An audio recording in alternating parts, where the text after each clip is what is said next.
Hello, bienvenue à toi dans cette nouvelle formation dédiée entièrement à React.js. Alors si tu es ici, c'est que tu souhaites plonger dans le monde du développement front-end et maîtriser l'une des bibliothèques JavaScript les plus populaires du moment. Alors que tu sois novice total ou que tu aies déjà quelques notions de développement web, cette formation est là pour t'accompagner étape par étape.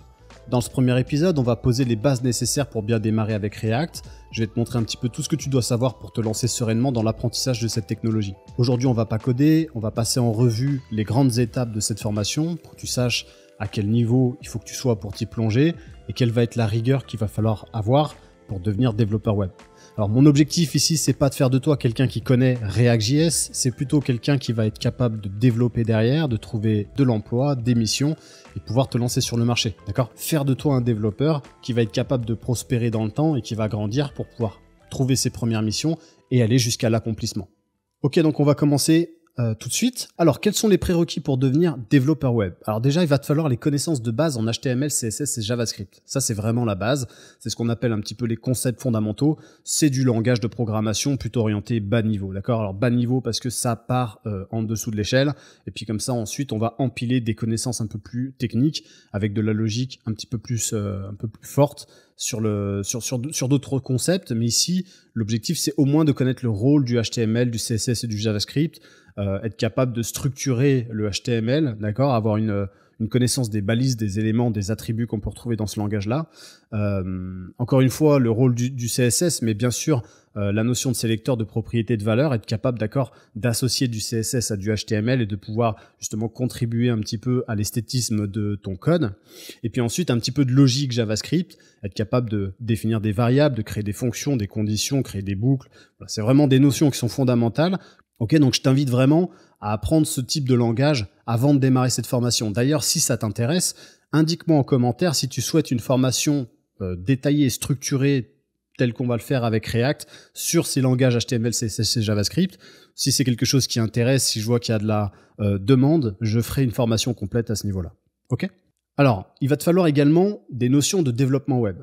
Ok ? Il faut au moins comprendre le fonctionnement du web, ok ? Le protocole HTTP, HTTPS, donc ce qui concerne entre guillemets la sécurité, la notion de client, serveur et de requête HTTP, ok ? Pour communiquer entre un serveur et un ordinateur, un navigateur, etc. Et puis le modèle de développement front-end et back-end. Alors, il va falloir aussi que tu connaisses le principe de la conception web, ok ? Donc, qu'est-ce qui comprend les métiers et les compétences en design ? Qu'est-ce que peut être le responsive design, l'accessibilité, la rapidité d'une page, ce qu'on va appeler du coup le SEO, les bonnes pratiques de développement. D'accord ? Donc ça, c'est des choses que tu dois connaître pour commencer cette formation au minima. Et puis ensuite, le setup du développeur web. Donc évidemment, c'est un prérequis pour devenir développeur web. Alors ce qui est bien, c'est qu'un développeur n'a pas besoin de locaux, n'a pas besoin d'un énorme studio, de beaucoup de matériel et des frais exorbitants. Un développeur web, c'est d'abord des outils comme le navigateur web. Ok, Chrome, Firefox, Safari. En général, on en a plusieurs. Pour ma part, j'utilise Chrome. Et puis tu vas avoir besoin d'un éditeur de code. Donc là, c'est simplement un logiciel qui en plus est gratuit, que tu vas pouvoir utiliser sur ta machine pour écrire du code. D'accord ? Donc ça, c'est vraiment les outils qui vont être nécessaires pour le développement web. Donc on voit, il n'y a pas énormément de choses, mais c'est un prérequis si tu veux commencer à développer.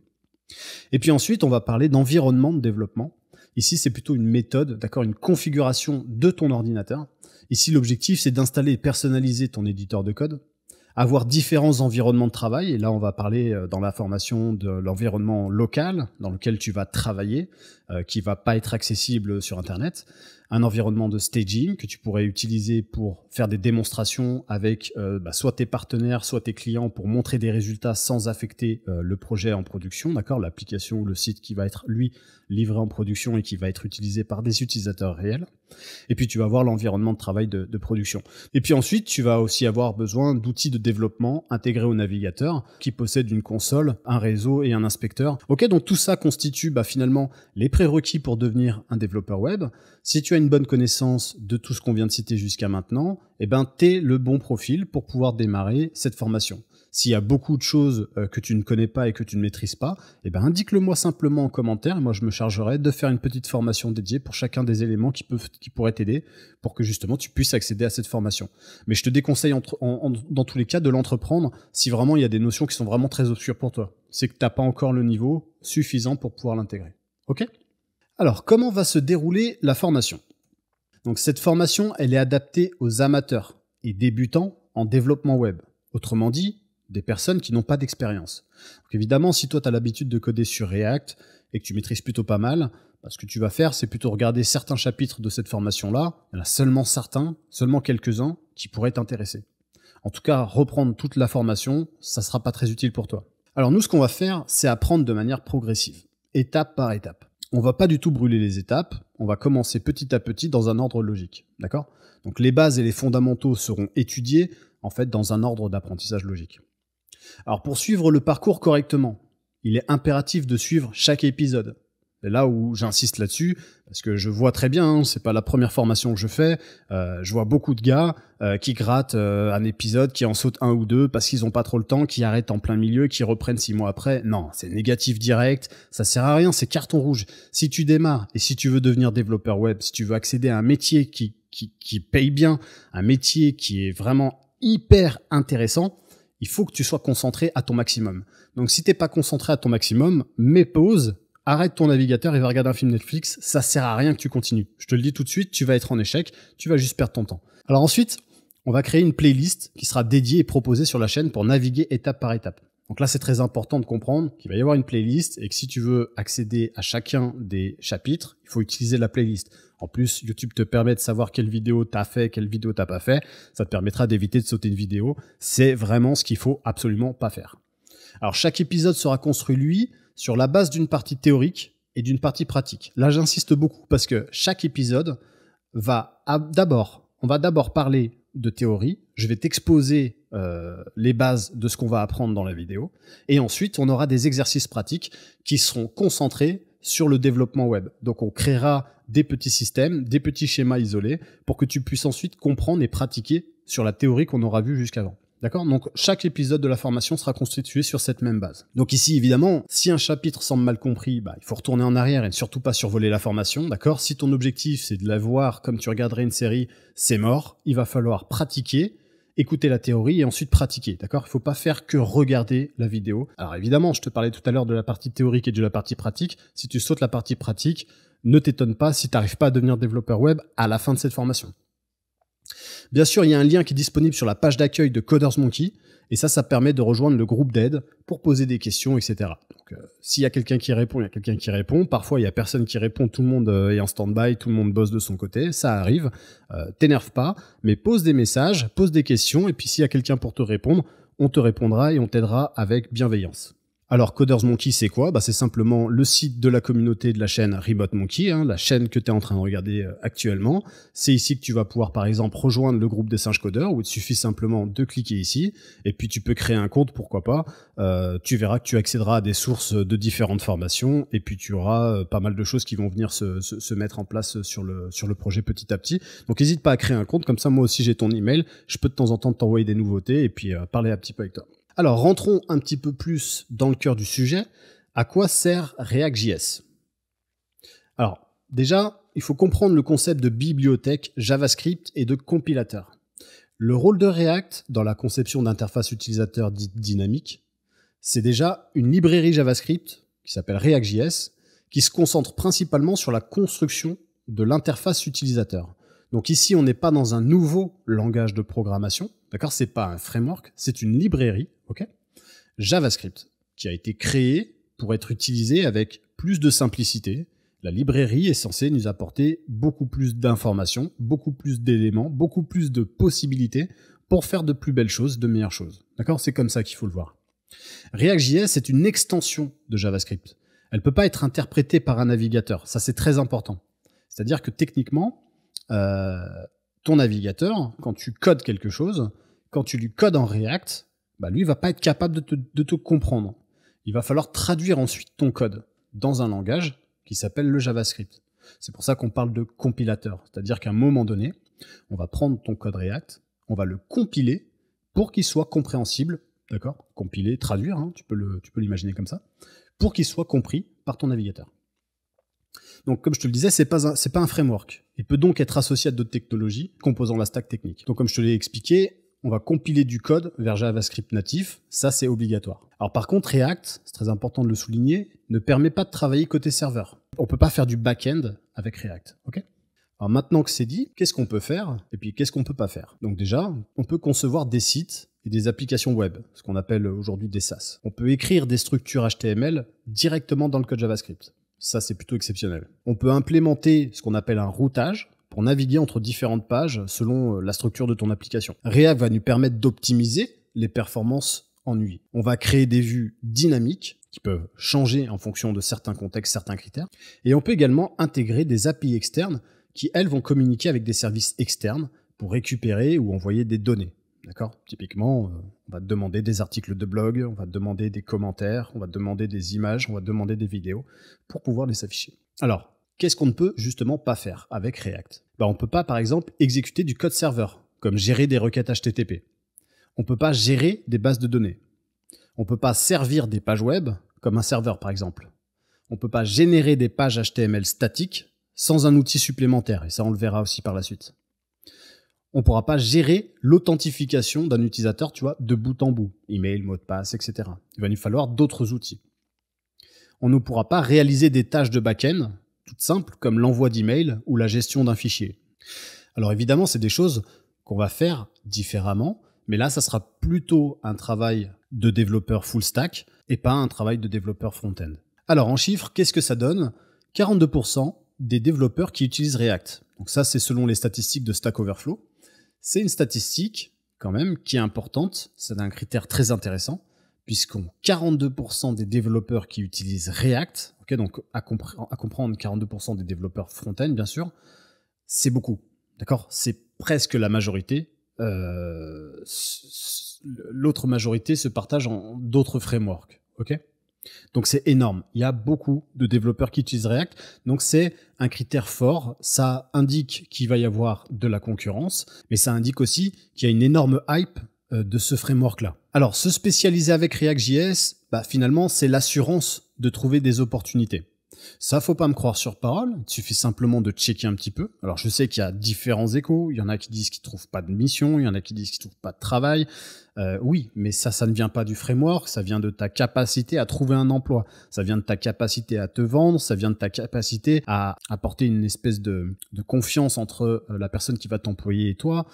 Voilà, il y a plein de critères qui peuvent rentrer en ligne de compte. Tu peux être un très bon développeur, techniquement, avoir de très bonnes bases, un très bon apprentissage et arriver en meet avec une entreprise et planter complètement ton entretien, être pas capable d'aligner un mot parce que parler en public, c'est pas ton truc. Parler devant une caméra, c'est compliqué. T'es pas à l'aise, tu chauffes, tu transpires et t'as l'air d'un mec chelou. Ça arrive à tout le monde. Voilà, c'est aussi des raisons pour lesquelles on trouve pas d'opportunités. Évidemment, si tu pars sur un langage de programmation différent de celui-ci, forcément, il va y avoir moins de monde, donc tu vas pouvoir te mettre peut-être plus ou moins en avant par rapport à certains, etc. Mais tu vas trouver peut-être aussi moins de missions, voilà, il y aura moins de potentiel. Donc c'est important de comprendre que se spécialiser avec React, c'est l'assurance de trouver des bonnes opportunités derrière, c'est important. Alors je vais te montrer quelques exemples de projets qui ont été réalisés avec React. Donc ici, le fameux Facebook, si t'es pas sans savoir que Facebook, en fait, est le créateur de React.js, d'accord ? Facebook a créé React pour Facebook. D'autres exemples, Instagram a été réalisé avec React, Airbnb, Netflix, WhatsApp Web, et j'en passe. Donc si tu veux, il y a un moment donné, tu peux comprendre aussi quel genre de choses on est capable de faire avec React, beaucoup de choses. Alors, comment devenir pro ? Là, c'est la question à 50 000 $. Conseils et astuces pour réussir son parcours vers le métier de développeur web. Je vais essayer de te conseiller un petit peu sur comment est-ce qu'on va apprendre. Déjà, pour devenir développeur, c'est important de comprendre qu'un développeur doit savoir apprendre. Okay ? Donc, il n'est pas question aujourd'hui d'apprendre à coder à un instant T pendant 1 an et puis ensuite se dire je suis développeur pendant les 15 prochaines années de ma vie. Ça ne fonctionne pas du tout comme ça. Tu vas devoir apprendre et tu vas devoir apprendre en continuité. Donc, même si tu sors d'école supérieure d'ingénieur, tu vas quand même devoir apprendre des choses tout seul par la suite. Donc être solo et autodidacte, si tu veux, c'est obligatoire. Alors tu as différentes façons d'apprendre pour devenir développeur web. Soit tu le fais tout seul de manière autodidacte, Tu peux aussi checker des IA, mais je te le déconseille parce que des IA, ça va vraiment te poser des problèmes. Une IA, c'est bien quand tu as des connaissances. Par contre, quand t'en as pas, c'est vite le bordel. Donc, tu comprendras qu'il vaut mieux les éviter, en tout cas, surtout au début de ton apprentissage. Tu as la possibilité de consulter des groupes, d'accord? Donc, ce que j'appelle des groupes, moi, c'est plutôt des organismes de formation, d'accord? Tu vas pouvoir t'intégrer dans un organisme de formation qui vont te former pas à pas de A à Z. Tu as la possibilité de suivre des tutoriaux. Le problème des tutoriaux, donc les erreurs à éviter, ben, c'est de les suivre un petit peu sans savoir ce que tu fais. Tu vas en fait surtout t'éparpiller et ça risque de vraiment te poser de gros problèmes. Moi, j'éviterais à ton niveau d'apprentissage d'attaquer des tutoriaux.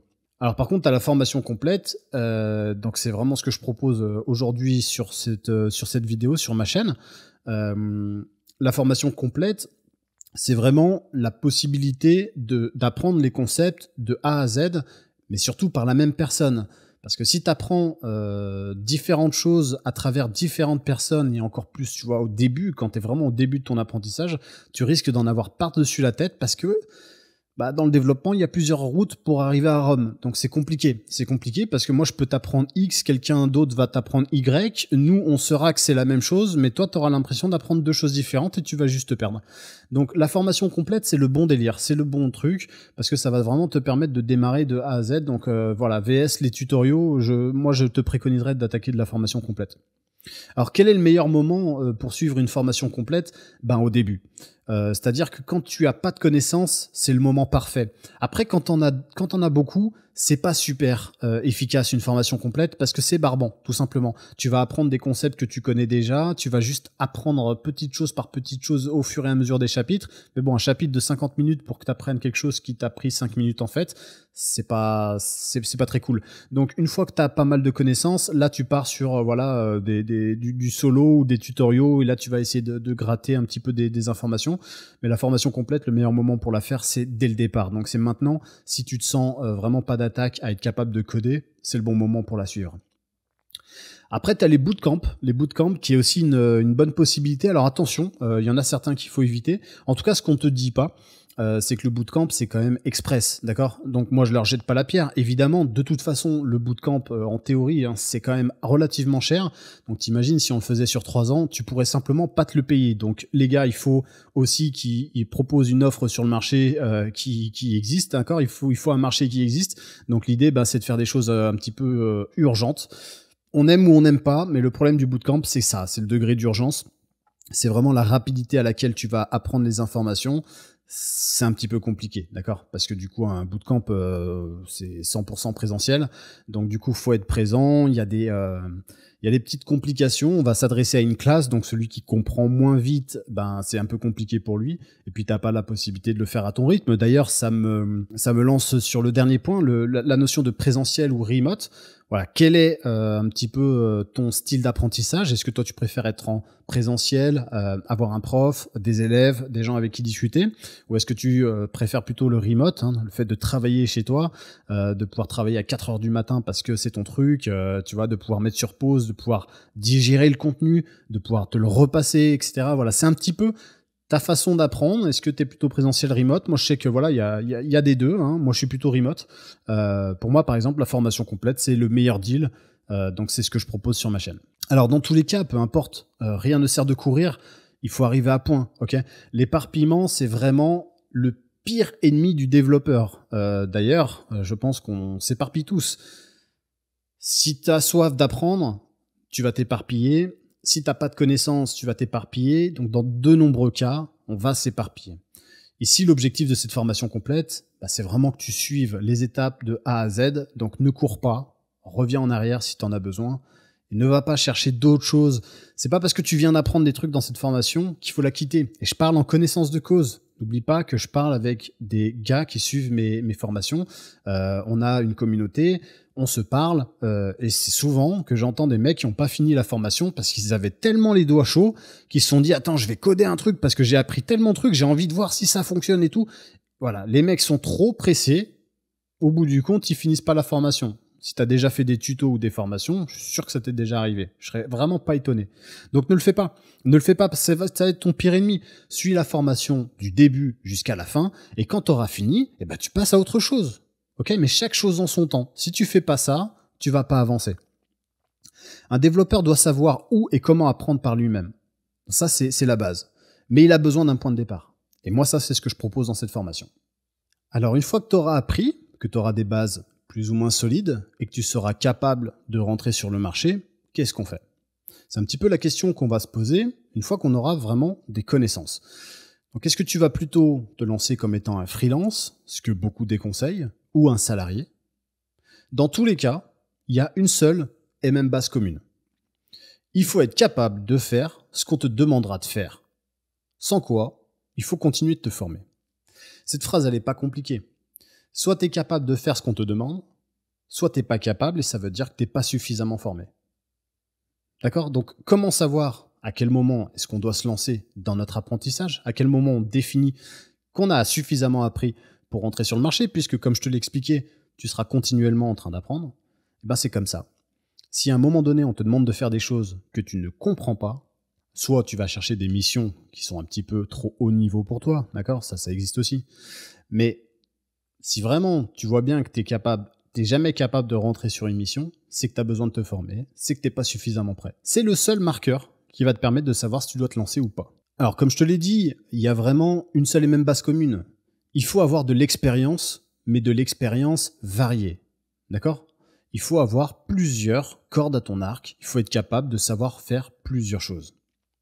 Il faut aussi entretenir ton image. C'est très important d'entretenir ton image. Aujourd'hui, il y a les réseaux sociaux. Quand tu parles sur les réseaux sociaux, ce que tu dis, ça va être vu et interprété par d'autres personnes. Donc si tu entretiens ton image, tu vas forcément avoir une meilleure base. Moi, si je te recrute sur Malte et que je vois ton nom et ton prénom, je vais pouvoir lire ton CV, je vais pouvoir lire les missions que tu as déjà faites, je vais pouvoir avoir un aperçu de ton expérience, mais je vais quand même te googler, hein.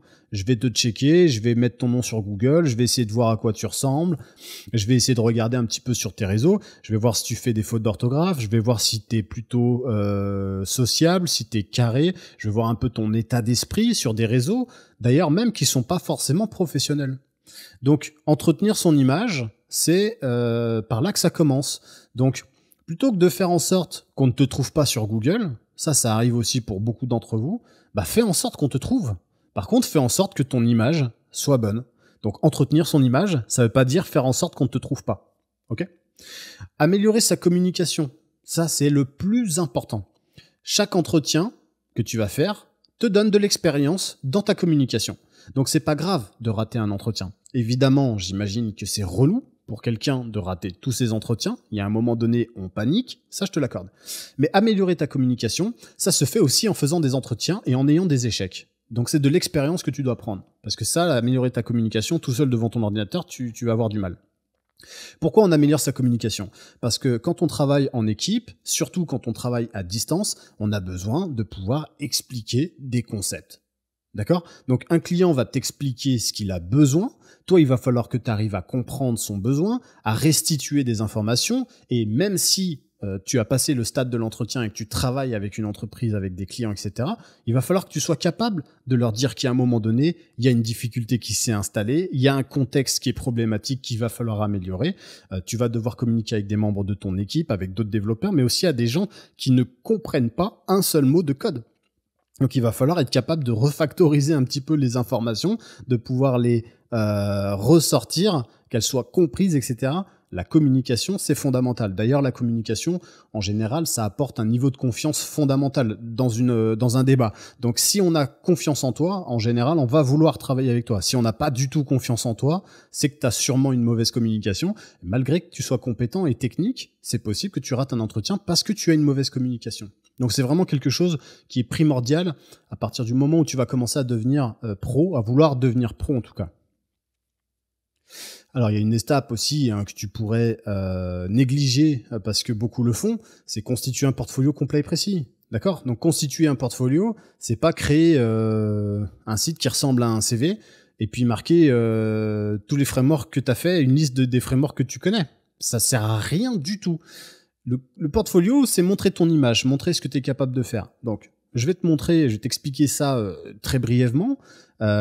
Si 40, on va dire même 80% de tes clients vont te demander de faire des sites vitrines, eh ben, fais un site vitrine du tonnerre. Voilà. Fais le meilleur site vitrine que tu puisses faire.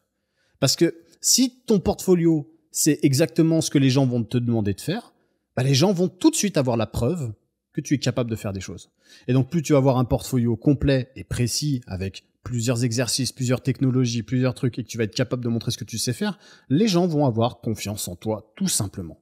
Donc, constituer un portfolio, c'est la base. Il y a énormément de gens qui ne sont pas, donc pas recrutés, mais qui ne sont pas contactés juste parce qu'ils n'ont pas de portfolio. Donc, un recruteur, faut se mettre un petit peu à sa place. Il consulte énormément de profils. Il n'a pas forcément du temps pour consulter tout le monde. Faut savoir que lui, il perd du temps, il perd de l'argent quand il fait ça. Lui, c'est pas son business de consulter des développeurs, d'accord? Donc c'est chiant, hein. C'est chiant. Puis sachant qu'il y en a qui prennent rendez-vous puis en fait qui sont pas là. Il y en a qui viennent en rendez-vous puis ils ont pas de réseau. Il y en a ils ont pas de caméra. On sait même pas à quoi ils ressemblent. C'est n'importe quoi. Donc c'est chiant de recruter des devs, hein. C'est vraiment super chiant. Donc du coup les mecs, ils vont pas s'embêter à consulter des développeurs qui ont même pas mis un portfolio, qui sont même pas capables de faire un portfolio. C'est la base de ton métier, quoi. C'est comme si tu faisais des chaussures et que t'avais des sandales trouées. Enfin, tu vois, ça n'aurait aucun sens. Donc ici, constituer un portfolio complet et précis, c'est vraiment une prérogative avant de te lancer, au même titre qu'entretenir ton image. D'ailleurs, c'est entretenir son image, hein, le fait de constituer ton portfolio. Alors évidemment, il va falloir que tu t'entraînes aux tests techniques. C'est des choses qui arrivent. Des fois, il y en a, des fois, il y en a pas. Tu peux aussi choisir que des missions où il y en a pas. Pourquoi pas? On te propose un test technique. Tu fais, bah, allez, ciao. Parce que les tests techniques, c'est un petit peu emmerdant. Je préfère te le dire. Il y a une grosse frustration par rapport à ça. Parce qu'un test technique, concrètement, on va te tester, on va te faire passer un questionnaire. Donc voilà, le mec qui est très très procédurier, le mec qui a bien appris tout son code par cœur, bon bah lui il va être capable de répondre aux questions. Ça ne voudra pas dire que ça sera un bon développeur derrière. Donc faut faire attention aux tests techniques, mais il faut quand même s'entraîner parce que le jour où on te fait passer un test technique, il faut savoir que ça peut être extrêmement dépaysant, d'accord? Donc si t'es pas préparé à ça, tu risques de te prendre de grandes claques dans la tête, ça risque de te faire mal. Donc entraîner aux tests techniques, c'est une base aussi avant de démarcher, avant de commencer tes démarches, d'accord? Alors, faut savoir que les tests techniques sont pas toujours constitués de la même façon. C'est-à-dire qu'on peut très bien te faire un test très procédurier, ce qu'on appelle nous du coup les tests techniques, mais tu peux aussi être testé techniquement par des développeurs par l'intermédiaire d'un meet. C'est-à-dire que pendant le meet, on t'expose le projet, on te montre l'équipe, on va te demander de te présenter, tu vas parler de toi, tu vas informer tes compétences, ce que tu as déjà fait dans la vie, et puis à partir de là, on va te demander d'ouvrir ton éditeur de code, de screener ton écran, et puis de nous montrer des choses. On va te demander, pourquoi pas, on va faire peut-être des fois l'inverse, c'est-à-dire qu'on va te montrer notre application, donc on va te screener notre écran, et on va te dire, là par exemple, qu'est-ce que tu en penses? Est-ce que tu aurais fait mieux? Comment tu pourrais avoir une meilleure logique? Est-ce que tu comprends ce que je suis en train de te montrer? Est-ce que si je te montre ça, tu comprends que le script, il est là-bas? D'ailleurs, où tu penses qu'il est? Etc., etc. Et on va te tester techniquement là-dessus. S'exercer sur des projets qui sont fictifs reste la méthode à forte valeur. D'accord? Le fait de s'exercer sur un projet fictif, donc comme je te le disais tout à l'heure, sur quelque chose de très simple à comprendre, tu dois créer des sites vitrines pour tes clients, bah crée toute une série de fake sites vitrines. Comme ça, tu as plein de projets à montrer. Le client, il te dit, bah moi je veux que tu réalises mon site vitrine, il va te dire, je sais pas si tu vas être capable de le réaliser, bah en regardant ton portfolio, il va dire, ah ouais, quand même, tu fais des trucs sympas. T'es vraiment dans la direction que j'aime. J'aime ce que tu fais, je vois que c'est propre, je vois que t'as bien intégré les maquettes, etc. Donc c'est pas forcément toi qui fais le design, mais voilà. Le fait de s'exercer sur des projets fictifs, si t'en as pas, bah tu le fais sur des projets fictifs. Ça reste la méthode qui a le plus de valeur. Et puis après, il faut pas oublier d'utiliser un petit peu les réseaux sociaux. Donc c'est un petit peu ce que je disais tout à l'heure, le fait d'entretenir son image. Mais l'entretenir son image, c'est la communication, c'est le portfolio, tu vois, c'est vraiment global. Mais utiliser les réseaux sociaux, c'est très important. Alors j'ai mis une petite phrase en parenthèse parce qu'il y a vraiment deux écoles. Se mettre en avant et chercher des entreprises, ce n'est pas se plaindre et chercher à ce que quelqu'un nous remarque. Qu'est-ce que je veux dire par là? Le nombre de posts que je vois passer sur LinkedIn de gens qui disent putain, encore, il me reste plus qu'un mois pour trouver un stage. Personne ne m'écoute. J'ai 2 entretiens par mois et encore, ça se solde en 5 minutes. Bah, quand tu fais ça, Tu es en train de mettre une pancarte sur ta tête en disant « Je suis nul, je suis mauvais, personne ne veut me proposer quoi que ce soit ». Voilà. Moi, quand je vois quelqu'un qui vient et qui se plaint, je vais pas du tout l'appeler pour lui dire « Ah bah attends, moi je recherche quelqu'un ». Bah non, si t'as été retenu par personne, je vais pas venir te chercher. Moi, je vais aller rechercher les mecs qui sont retenus par les gens. Donc, te mettre en avant et chercher des entreprises, c'est pas te plaindre. Donc ça, faut l'arrêter. Il faut jamais se plaindre sur les réseaux sociaux, c'est vraiment prioritaire. Vraiment, rentre ça dans ta tête. Tout le monde ne le fait pas, mais beaucoup le font. Donc, il ne faut pas faire ça. Ça, c'est à bannir. Se mettre en avant et chercher des entreprises, c'est parler de soi à la troisième personne, montrer ce qu'on est capable de faire. Et donc, ça revient au point, entretenir son image. Ok ? On se plaint pas en public. On lave pas son linge sale en public parce que personne va te recruter derrière. C'est hyper important. Ok, donc, peu importe si tu souhaites devenir freelance ou salarié, le fait d'être capable d'avoir une expérience variée, d'entretenir son image, d'améliorer ta communication, de constituer ton portfolio, de t'entraîner à des tests techniques, de t'exercer sur des projets qui sont fictifs et de pouvoir avoir la possibilité de les montrer et d'utiliser les réseaux sociaux correctement, va te permettre de pouvoir soit devenir freelance, soit devenir salarié. Tu vas trouver du boulot parce qu'il y en a. Alors, monter son entreprise et devenir freelance, c'est légèrement différent. Il va te falloir une petite stratégie qui soit efficace au moins et sécurisée. Alors moi, je peux te proposer une stratégie efficace et sécurisée. Donc l'objectif pour toi, dans un premier temps, c'est d'avoir un emploi en cours. Négocier une rupture conventionnelle dans ton entreprise où tu as l'emploi en cours, ou au moins avoir des droits au retour à l'emploi suffisants pour pouvoir démarrer ta boîte. Ensuite, tu vas pouvoir créer ton statut. Donc le mieux, c'est de créer une SASU, parce que tu vas pouvoir te verser ce qu'on appelle des dividendes. Ce qu'il faut retenir, c'est que créer un statut, ici, d'entreprise, c'est très facile. Il suffit simplement de te rendre dans une comptabilité en ligne. Il y en existe beaucoup, comme Akazi, Dougs par exemple. C'est des comptabilités en ligne qui, pour une somme relativement faible, vont créer tes statuts pour toi. Donc ils vont créer ta société tout simplement. D'accord ? Ils vont tout faire pour toi. L'idée de la SASU, c'est de pouvoir verser des dividendes. Qu'est-ce que c'est que des dividendes ? Je te le résume brièvement pour que tu comprennes un petit peu la stratégie. C'est que en fait, tu vas pouvoir travailler, donc encaisser de l'argent tout au long de l'année, et à la fin de l'année, tu ne vas pas te reverser de salaire, tu vas te reverser en fait en gros les bénéfices de l'entreprise. Voilà, c'est quelque chose que tu peux faire sur la fin d'année. Donc, tu vas grâce à cette stratégie et grâce à ce statut de SASU, pouvoir créer en fait ta trésorerie pendant toute la période du retour à l'emploi. Sauf qu'au bout de 2 ans, tu auras constitué une trésorerie. Tu vas percevoir ton chômage pendant 2 ans et tu vas continuer à mettre ton argent de côté. L'argent que tu gagnes de tes missions, tu vas pouvoir le mettre sur ton compte en banque. Et ce qui est très intéressant vis-à-vis de la SASU, c'est que tu vas pouvoir te reverser les dividendes dès lors que tu ne seras plus au chômage. Et donc, l'avantage ultime que cette stratégie efficace va te permettre, c'est d'être rémunéré ensuite sur le principe de l'année N-1. Tu vas à chaque fois profiter de tes dividendes. C'est-à-dire que dès que tu auras passé tes 2 ans de chômage, tu vas te verser tes dividendes de ces 2 ans de chômage, d'accord ? Pendant ces 2 ans où tu as travaillé dans ta boîte. Donc du coup, tu vas continuer à travailler cette année-là pour être payé, en fait, pour te payer l'année d'après. Et ça, c'est une sécurité fondamentale. Parce que finalement, tu vas plus avoir une entreprise où tu te payes mois après mois, mission par mission. Tu vas te payer par rapport à ce que tu as gagné dans l'année.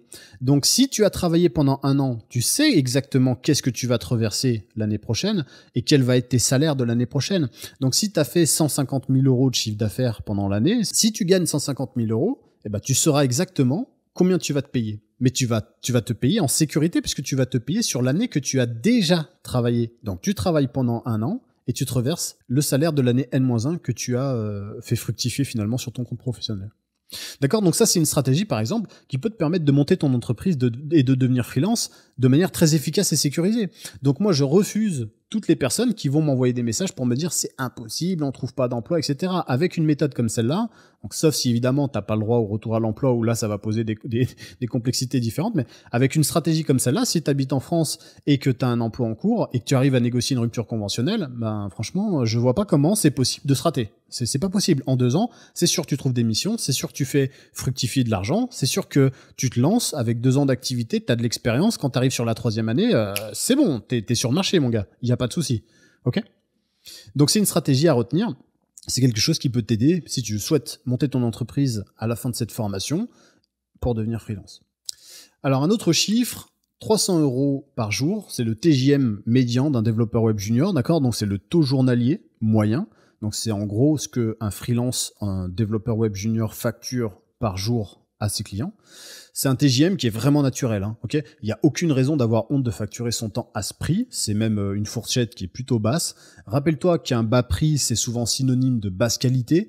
Il en va aussi pour les prestations de services. Un TJM trop bas va attirer des mauvais prospects et les mauvais projets. Donc, ça doit rester quand même relatif à ton niveau d'expertise. Il faut l'adapter en fonction des demandes et de ton niveau, bien sûr, mais il faut le faire aussi progressivement évoluer vers le haut. Ok? Mais c'est vraiment un TJM relativement normal. Donc devenir développeur web, c'est aussi l'assurance d'être bien payé derrière. Alors ça, c'est le chiffre d'affaires que tu peux facilement atteindre chaque année, en tout cas pour les 2 premières années. Ensuite, c'est relativement possible de trouver une mission d'une durée minimale d'1 an pour un TJM, tu vois, de 400 € à peu près. Donc c'est relativement facile d'atteindre un chiffre d'affaires de 130 000 € par an, en fait. Il n'y a pas besoin de forcer beaucoup. Il suffit d'avoir un TJM à 400 € et de trouver une mission d'1 an. Donc voilà, c'est la raison pour laquelle moi, j'ai préféré monter mon statut de freelance et de pas travailler pour une entreprise. C'est parce que travailler pour une entreprise, ça va être compliqué, si tu veux, d'arriver sur des salaires aussi importants. Le fait d'être freelance va vraiment te donner un accès à un salaire qui est beaucoup plus intéressant. Alors évidemment, on va te parler d'insécurité, on va te parler mais tu verras vite qu'avec le temps, qu'il vaut mieux avoir beaucoup d'argent pour constituer ta propre sécurité que simplement un CDI. Parce que CDI, ça va te mettre en sécurité, tu vas gagner peut-être du chômage si tout s'arrête du jour au lendemain. Mais en même temps, t'as appris à vivre avec moins et puis t'as pas de matelas de sécurité financièrement, t'as pas pu faire d'investissement, alors que là, tu peux créer des investissements, tu peux mettre de l'argent de côté, d'accord? T'es pas obligé de dépenser tout ton argent. Donc t'as la possibilité de te monter une bonne sécurité, à la différence que c'est pas ton entreprise qui l'a fait pour toi, c'est toi-même qui l'a fait pour toi-même, d'accord? En tout cas, si c'est ton objectif, je te propose donc du contenu sur la chaîne pour que tu puisses l'atteindre, donc abonne-toi. Moi je te dis à bientôt dans le prochain épisode. Ciao!